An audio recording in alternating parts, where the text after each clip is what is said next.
ಈ ಕುಟುಂಬ ಸಮೇತ ಬಂದು ನಿನ್ನೆ ಹರಕೆ ತೀರಿಸಿದ್ದೇವೆ.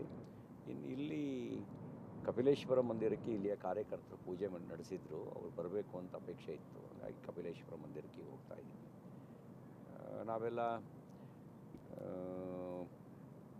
ಹಿಂದೂ ಧರ್ಮಶ್ರದ್ಧೆಯ ಮೇಲೆ, ಭಕ್ತಿಯ ಮೇಲೆ ನಂಬಿಕೆ ಇಟ್ಟಿರ್ತಕ್ಕಂಥವ್ರು. ನಾವು ಆ ಹಾದಿಯಲ್ಲೇ ನಾವು ನಡೀತೀವಿ. ಏನಿಲ್ಲ ಅಂದರೂ ನಮಗೆ ನಾವು ಅಪ್ಡೇಟಿಂಗನ್ನು ಶುದ್ಧೀಕರಣ ಮಾಡ್ಕೊಳ್ಳೋಕ್ಕೆ ಇವೆಲ್ಲ ನಮಗೆ ಸಹಾಯಕ ಆಗ್ತವೆ. ಸರ್, ಈ ಕಪಿಲೇಶ್ವರ ದೇವಸ್ಥಾನದಲ್ಲಿ ಇವತ್ತು ವಿಶೇಷ ಪೂಜೆ ಇಟ್ಕೊಂಡಿದ್ದೀರಿ, ರಾಯಣ್ಣನ ಭೇಟಿ ಆಗ್ತಿದ್ದೀರಿ, ಇಡೀ ದಿನ ಬೆಳಗಾವಿಯಲ್ಲಿ ಇರ್ತೀರಿ. ಏನು ವಿಶೇಷ ಅಂತ? ಇಲ್ಲ, ಈಗ ನಾನು ಭಾಳ ಅಂದರೆ ಹಿಂದೆ 2 ತಿಂಗಳ ಹಿಂದೆ ಆ ಘಟನೆ ಆದ ನಂತರನೇ ನಮ್ಮ ಕಾರ್ಯಕರ್ತರ ಅಪೇಕ್ಷೆ ಇತ್ತು. ಕೆಲವು ಕಾರಣದ ಹಿನ್ನೆಲೆಯಲ್ಲಿ ಲೇಟ್ ಆಯಿತು. ಮುಂಚೆನೇ ಬರಬೇಕಾಗಿತ್ತು. ಬೇರೆ ಇನ್ನೇನು ವಿಶೇಷತೆ ಏನಿಲ್ಲ. ಇಡೀ ಕಾರ್ಯಕರ್ತರು ಪ್ರೀತಿ ತೋರಿಸಿದ್ದಾರೆ, ಬೆನ್ನೆಲುಬಾಗಿ ನಿಂತಿದ್ದಾರೆ. ಅವ್ರಿಗೆ ಧನ್ಯವಾದ ಹೇಳೋದು. ವಕೀಲರು ಯಾವುದೇ ಶುಲ್ಕ ತಗೊಳ್ಳದೆ ನಮ್ಮ ಕೇಸ್ನ ಅಟೆಂಡ್ ಮಾಡಿದ್ರು, ವಾಲಂಟಿಯರ್ ಆಗಿ ಬಂದು. ಅವ್ರಿಗೆ ಧನ್ಯವಾದ ಹೇಳೋದು ನನ್ನ ಕರ್ತವ್ಯ ಹೌದು. ಮತ್ತು ಆ ಕೃತಜ್ಞತೆ ವ್ಯಕ್ತಪಡಿಸ್ತಾ ಇದ್ದರೆ ನಾವು ಮನುಷ್ಯರಾಗಿ ಹುಟ್ಟಿ ಏನು ಪ್ರಯೋಜನ? ಸರ್, ಈಗ ಈ ಪ್ರಕರಣಕ್ಕೆ ಸಂಬಂಧಪಟ್ಟಂಗೆ ಏನು ಅಧಿವೇಶನದಲ್ಲಿ ಏನು ಪ್ರಕರಣ ಆಯಿತು, ಆ ಪ್ರಕರಣಕ್ಕೆ ಸಂಬಂಧಪಟ್ಟಂಗೆ ರಾಜಿ ಆಗಬೇಕು ಅನ್ನೋ ನಿಟ್ಟಿನಲ್ಲಿ ಸಾಕಷ್ಟು ಚರ್ಚೆಗಳು ಆಗ್ತಿದೆ. ತಮ್ಮನ್ನು ಕೂಡ ಇವರು ಸಭಾಪತಿಗಳು ಸಂಪರ್ಕ ಮಾಡ್ತಿದ್ದಾರೆ. ಅದೇನಾದರೂ ಆಗ್ತಿದೆ? ಸಭಾಪತಿಗಳೀಗ ಎಥಿಕ್ಸ್ ಕಮಿಟಿಗೆ ಮತ್ತು ಪ್ರಿವಿಲೇಜ್ ಕಮಿಟಿಗೆ ವಹಿಸಿದ್ದಾರೆ ಕೇಸ್ನ. ನಾನೇನು ದೊಡ್ಡವನಲ್ಲ. ಸಭಾಪತಿಗಳು ಏನು ತೀರ್ಮಾನ ತಗೊಳ್ತಾರೆ ಆ ತೀರ್ಮಾನಕ್ಕೆ ನನ್ನ ಸಹಮತ ಇದೆ. ನಾನೇನು ದೊಡ್ಡವನಲ್ಲ. ಇದು ಯಾವುದೂ ಆಸ್ತಿ ಜಗಳ ಅಲ್ಲ, ಅಥವಾ ದ್ವೇಷತೆ ಸೇರಿಸುವಂಥ ಮನೋಭಾವನೆಯೂ ನನ್ನದಲ್ಲ. ನನ್ನ ಕ್ಷೇತ್ರದಲ್ಲಿರಲಿ ಅಥವಾ ನಮ್ಮ ಪಕ್ಷದೊಳಗಿರಲಿ ನಾನು ಯಾವತ್ತೂ ದ್ವೇಷದ ರಾಜಕಾರಣ ಮಾಡಿಲ್ಲ, ಮಾಡೋದು ಇಲ್ಲ. ಒಂದು ವೇಳೆ ಏನಾದರೂ ಈ ರಾಜಿ ಸಂಧಾನಕ್ಕೆ ಏನಾದರೂ ಮುಂದಾದರೆ ತಾವೇನಾದರೂ ಆಗ್ತೀರಾ ಸರ್ ಅಂತ? ರಾಜಿ ನಮಗೆ ಸಭಾಪತಿಗಳು ಅವರು ಹಿರಿಯರಿದ್ದಾರೆ. 50 ವರ್ಷಗಳ ಕಾಲ ವಿಧಾನ ಪರಿಷತ್ನಲ್ಲಿ ಸದಸ್ಯರಾಗಿ ಕೆಲಸ ಮಾಡಿದ್ದಾರೆ. ಅವ್ರು ಯಾರ್ದು ಹಿರಿಯರ ಮಾತನ್ನು ಮೀರುವ ಸ್ವಭಾವ ನಂದಲ್ಲ. ಈಗ ಮತ್ತೇನಾದ್ರು ಸಂಪರ್ಕ ಮಾಡಿದ್ದಾರೆ ಸರ್? ಇಲ್ಲ, ಇತ್ತೀಚೆಗೇನು ಆ ಥರ ಸಂಪರ್ಕ ಮಾಡಿಲ್ಲ. ನಾನು ಅವ್ರಿಗೆ ಯಾವುದೇ ಹಿರಿಯರ ಮಾತನ್ನು ಮೀರುವ ಸ್ವಭಾವ ನಂದಲ್ಲ. ಹಿರಿಯರು ಏನು ಹೇಳ್ತಾರೆ ಅದನ್ನು ಪಾಲಿಸ್ತೀನಿ. ಈ ಕುಟುಂಬ ಸಮೇತ ಬಂದು ನಿನ್ನೆ ಹರಕೆ ತೀರಿಸಿದ್ದೇವೆ. ಇನ್ನು ಇಲ್ಲಿ ಕಪಿಲೇಶ್ವರ ಮಂದಿರಕ್ಕೆ ಇಲ್ಲಿಯ ಕಾರ್ಯಕರ್ತರು ಪೂಜೆ ನಡೆಸಿದ್ರು. ಅವ್ರು ಬರಬೇಕು ಅಂತ ಅಪೇಕ್ಷೆ ಇತ್ತು. ಹಾಗಾಗಿ ಕಪಿಲೇಶ್ವರ ಮಂದಿರಕ್ಕೆ ಹೋಗ್ತಾ ಇದ್ದೀವಿ. ನಾವೆಲ್ಲ ಹಿಂದೂ ಧರ್ಮಶ್ರದ್ಧೆಯ ಮೇಲೆ, ಭಕ್ತಿಯ ಮೇಲೆ ನಂಬಿಕೆ ಇಟ್ಟಿರ್ತಕ್ಕಂಥವ್ರು. ನಾವು ಆ ಹಾದಿಯಲ್ಲೇ ನಾವು ನಡೀತೀವಿ. ಏನಿಲ್ಲ ಅಂದರೂ ನಮಗೆ ನಾವು ಅಪ್ಡೇಟಿಂಗನ್ನು ಶುದ್ಧೀಕರಣ ಮಾಡ್ಕೊಳ್ಳೋಕ್ಕೆ ಇವೆಲ್ಲ ನಮಗೆ ಸಹಾಯಕ ಆಗ್ತವೆ. ಸರ್, ಈ ಕಪಿಲೇಶ್ವರ ದೇವಸ್ಥಾನದಲ್ಲಿ ಇವತ್ತು ವಿಶೇಷ ಪೂಜೆ ಇಟ್ಕೊಂಡಿದ್ದೀರಿ, ರಾಯಣ್ಣನ ಭೇಟಿ ಆಗ್ತಿದ್ದೀರಿ, ಇಡೀ ದಿನ ಬೆಳಗಾವಿಯಲ್ಲಿ ಇರ್ತೀರಿ. ಏನು ವಿಶೇಷ ಅಂತ? ಇಲ್ಲ, ಈಗ ನಾನು ಭಾಳ ಅಂದರೆ ಹಿಂದೆ 2 ತಿಂಗಳ ಹಿಂದೆ ಆ ಘಟನೆ ಆದ ನಂತರನೇ ನಮ್ಮ ಕಾರ್ಯಕರ್ತರ ಅಪೇಕ್ಷೆ ಇತ್ತು. ಕೆಲವು ಕಾರಣದ ಹಿನ್ನೆಲೆಯಲ್ಲಿ ಲೇಟ್ ಆಯಿತು. ಮುಂಚೆನೇ ಬರಬೇಕಾಗಿತ್ತು. ಬೇರೆ ಇನ್ನೇನು ವಿಶೇಷತೆ ಏನಿಲ್ಲ. ಇಡೀ ಕಾರ್ಯಕರ್ತರು ಪ್ರೀತಿ ತೋರಿಸಿದ್ದಾರೆ, ಬೆನ್ನೆಲುಬಾಗಿ ನಿಂತಿದ್ದಾರೆ.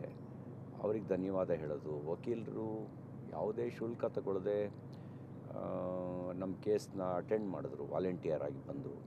ಅವ್ರಿಗೆ ಧನ್ಯವಾದ ಹೇಳೋದು ನನ್ನ ಕರ್ತವ್ಯ ಹೌದು. ಮತ್ತು ಆ ಕೃತಜ್ಞತೆ ವ್ಯಕ್ತಪಡಿಸ್ತಾ ಇದ್ದರೆ ನಾವು ಮನುಷ್ಯರಾಗಿ ಹುಟ್ಟಿ ಏನು ಪ್ರಯೋಜನ? ಸರ್, ಈಗ ಈ ಪ್ರಕರಣಕ್ಕೆ ಸಂಬಂಧಪಟ್ಟಂಗೆ ಏನು ಅಧಿವೇಶನದಲ್ಲಿ ಏನು ಪ್ರಕರಣ ಆಯಿತು, ಆ ಪ್ರಕರಣಕ್ಕೆ ಸಂಬಂಧಪಟ್ಟಂಗೆ ರಾಜಿ ಆಗಬೇಕು ಅನ್ನೋ ನಿಟ್ಟಿನಲ್ಲಿ ಸಾಕಷ್ಟು ಚರ್ಚೆಗಳು ಆಗ್ತಿದೆ. ತಮ್ಮನ್ನು ಕೂಡ ಇವರು ಸಭಾಪತಿಗಳು ಸಂಪರ್ಕ ಮಾಡ್ತಿದ್ದಾರೆ.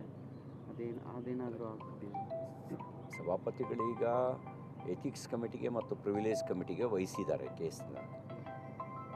ನಾನೇನು ದೊಡ್ಡವನಲ್ಲ. ಸಭಾಪತಿಗಳು ಏನು ತೀರ್ಮಾನ ತಗೊಳ್ತಾರೆ ಆ ತೀರ್ಮಾನಕ್ಕೆ ನನ್ನ ಸಹಮತ ಇದೆ. ನಾನೇನು ದೊಡ್ಡವನಲ್ಲ.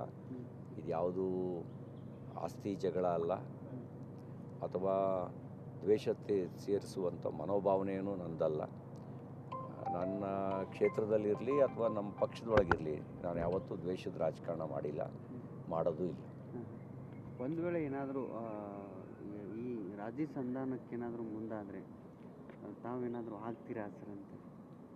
ರಾಜಿ ನಮಗೆ ಸಭಾಪತಿಗಳು ಅವರು ಹಿರಿಯರಿದ್ದಾರೆ. 50 ವರ್ಷಗಳ ಕಾಲ ವಿಧಾನ ಪರಿಷತ್ನಲ್ಲಿ ಸದಸ್ಯರಾಗಿ ಕೆಲಸ ಮಾಡಿದ್ದಾರೆ. ಅವ್ರು ಯಾರ್ದು ಹಿರಿಯರ ಮಾತನ್ನು ಮೀರುವ ಸ್ವಭಾವ ನಂದಲ್ಲ.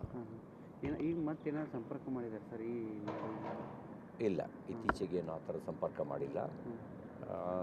ನಾನು ಅವ್ರಿಗೆ ಯಾವುದೇ ಹಿರಿಯರ ಮಾತನ್ನು ಮೀರುವ ಸ್ವಭಾವ ನಂದಲ್ಲ. ಹಿರಿಯರು ಏನು ಹೇಳ್ತಾರೆ ಅದನ್ನು ಪಾಲಿಸ್ತೀನಿ. ಸರಿ, ನಿನ್ನೆ ಬಜೆಟ್ ಆಯಿತು. ಈ ಕುಟುಂಬ ಸಮೇತ ಬಂದು ನಿನ್ನೆ ಹರಕೆ ತೀರಿಸಿದ್ದೇವೆ. ಇನ್ನು ಇಲ್ಲಿ ಕಪಿಲೇಶ್ವರ ಮಂದಿರಕ್ಕೆ ಇಲ್ಲಿಯ ಕಾರ್ಯಕರ್ತರು ಪೂಜೆ ನಡೆಸಿದ್ರು. ಅವ್ರು ಬರಬೇಕು ಅಂತ ಅಪೇಕ್ಷೆ ಇತ್ತು. ಹಾಗಾಗಿ ಕಪಿಲೇಶ್ವರ ಮಂದಿರಕ್ಕೆ ಹೋಗ್ತಾ ಇದ್ದೀವಿ. ನಾವೆಲ್ಲ ಹಿಂದೂ ಧರ್ಮಶ್ರದ್ಧೆಯ ಮೇಲೆ, ಭಕ್ತಿಯ ಮೇಲೆ ನಂಬಿಕೆ ಇಟ್ಟಿರ್ತಕ್ಕಂಥವ್ರು. ನಾವು ಆ ಹಾದಿಯಲ್ಲೇ ನಾವು ನಡೀತೀವಿ. ಏನಿಲ್ಲ ಅಂದರೂ ನಮಗೆ ನಾವು ಅಪ್ಡೇಟಿಂಗನ್ನು ಶುದ್ಧೀಕರಣ ಮಾಡ್ಕೊಳ್ಳೋಕ್ಕೆ ಇವೆಲ್ಲ ನಮಗೆ ಸಹಾಯಕ ಆಗ್ತವೆ. ಸರ್, ಈ ಕಪಿಲೇಶ್ವರ ದೇವಸ್ಥಾನದಲ್ಲಿ ಇವತ್ತು ವಿಶೇಷ ಪೂಜೆ ಇಟ್ಕೊಂಡಿದ್ದೀರಿ, ರಾಯಣ್ಣನ ಭೇಟಿ ಆಗ್ತಿದ್ದೀರಿ, ಇಡೀ ದಿನ ಬೆಳಗಾವಿಯಲ್ಲಿ ಇರ್ತೀರಿ. ಏನು ವಿಶೇಷ ಅಂತ? ಇಲ್ಲ, ಈಗ ನಾನು ಭಾಳ ಅಂದರೆ ಹಿಂದೆ 2 ತಿಂಗಳ ಹಿಂದೆ ಆ ಘಟನೆ ಆದ ನಂತರನೇ ನಮ್ಮ ಕಾರ್ಯಕರ್ತರ ಅಪೇಕ್ಷೆ ಇತ್ತು. ಕೆಲವು ಕಾರಣದ ಹಿನ್ನೆಲೆಯಲ್ಲಿ ಲೇಟ್ ಆಯಿತು. ಮುಂಚೆನೇ ಬರಬೇಕಾಗಿತ್ತು. ಬೇರೆ ಇನ್ನೇನು ವಿಶೇಷತೆ ಏನಿಲ್ಲ. ಇಡೀ ಕಾರ್ಯಕರ್ತರು ಪ್ರೀತಿ ತೋರಿಸಿದ್ದಾರೆ, ಬೆನ್ನೆಲುಬಾಗಿ ನಿಂತಿದ್ದಾರೆ. ಅವ್ರಿಗೆ ಧನ್ಯವಾದ ಹೇಳೋದು. ವಕೀಲರು ಯಾವುದೇ ಶುಲ್ಕ ತಗೊಳ್ಳದೆ ನಮ್ಮ ಕೇಸ್ನ ಅಟೆಂಡ್ ಮಾಡಿದ್ರು, ವಾಲಂಟಿಯರ್ ಆಗಿ ಬಂದು. ಅವ್ರಿಗೆ ಧನ್ಯವಾದ ಹೇಳೋದು ನನ್ನ ಕರ್ತವ್ಯ ಹೌದು. ಮತ್ತು ಆ ಕೃತಜ್ಞತೆ ವ್ಯಕ್ತಪಡಿಸ್ತಾ ಇದ್ದರೆ ನಾವು ಮನುಷ್ಯರಾಗಿ ಹುಟ್ಟಿ ಏನು ಪ್ರಯೋಜನ? ಸರ್, ಈಗ ಈ ಪ್ರಕರಣಕ್ಕೆ ಸಂಬಂಧಪಟ್ಟಂಗೆ ಏನು ಅಧಿವೇಶನದಲ್ಲಿ ಏನು ಪ್ರಕರಣ ಆಯಿತು ಆ ಪ್ರಕರಣಕ್ಕೆ ಸಂಬಂಧಪಟ್ಟಂಗೆ ರಾಜಿ ಆಗಬೇಕು ಅನ್ನೋ ನಿಟ್ಟಿನಲ್ಲಿ ಸಾಕಷ್ಟು ಚರ್ಚೆಗಳು ಆಗ್ತಿದೆ. ತಮ್ಮನ್ನು ಕೂಡ ಇವರು ಸಭಾಪತಿಗಳು ಸಂಪರ್ಕ ಮಾಡ್ತಿದ್ದಾರೆ. ಅದೇನಾದರೂ ಆಗ್ತಿದೆ? ಸಭಾಪತಿಗಳೀಗ ಎಥಿಕ್ಸ್ ಕಮಿಟಿಗೆ ಮತ್ತು ಪ್ರಿವಿಲೇಜ್ ಕಮಿಟಿಗೆ ವಹಿಸಿದ್ದಾರೆ ಕೇಸ್ನ. ನಾನೇನು ದೊಡ್ಡವನಲ್ಲ. ಸಭಾಪತಿಗಳು ಏನು ತೀರ್ಮಾನ ತಗೊಳ್ತಾರೆ ಆ ತೀರ್ಮಾನಕ್ಕೆ ನನ್ನ ಸಹಮತ ಇದೆ. ನಾನೇನು ದೊಡ್ಡವನಲ್ಲ. ಇದು ಯಾವುದೂ ಆಸ್ತಿ ಜಗಳ ಅಲ್ಲ ಅಥವಾ ದ್ವೇಷತೆ ಸೇರಿಸುವಂಥ ಮನೋಭಾವನೆಯೂ ನನ್ನದಲ್ಲ. ನನ್ನ ಕ್ಷೇತ್ರದಲ್ಲಿರಲಿ ಅಥವಾ ನಮ್ಮ ಪಕ್ಷದೊಳಗಿರಲಿ ನಾನು ಯಾವತ್ತೂ ದ್ವೇಷದ ರಾಜಕಾರಣ ಮಾಡಿಲ್ಲ, ಮಾಡೋದು ಇಲ್ಲ. ಒಂದು ವೇಳೆ ಏನಾದರೂ ಈ ರಾಜಿ ಸಂಧಾನಕ್ಕೇನಾದರೂ ಮುಂದಾದರೆ ತಾವೇನಾದರೂ ಆಗ್ತೀರಾ ಸರ್ ಅಂತ? ರಾಜಿ ನಮಗೆ ಸಭಾಪತಿಗಳು ಅವರು ಹಿರಿಯರಿದ್ದಾರೆ. 50 ವರ್ಷಗಳ ಕಾಲ ವಿಧಾನ ಪರಿಷತ್ನಲ್ಲಿ ಸದಸ್ಯರಾಗಿ ಕೆಲಸ ಮಾಡಿದ್ದಾರೆ. ಅವ್ರು ಯಾರ್ದು ಹಿರಿಯರ ಮಾತನ್ನು ಮೀರುವ ಸ್ವಭಾವ ನಂದಲ್ಲ.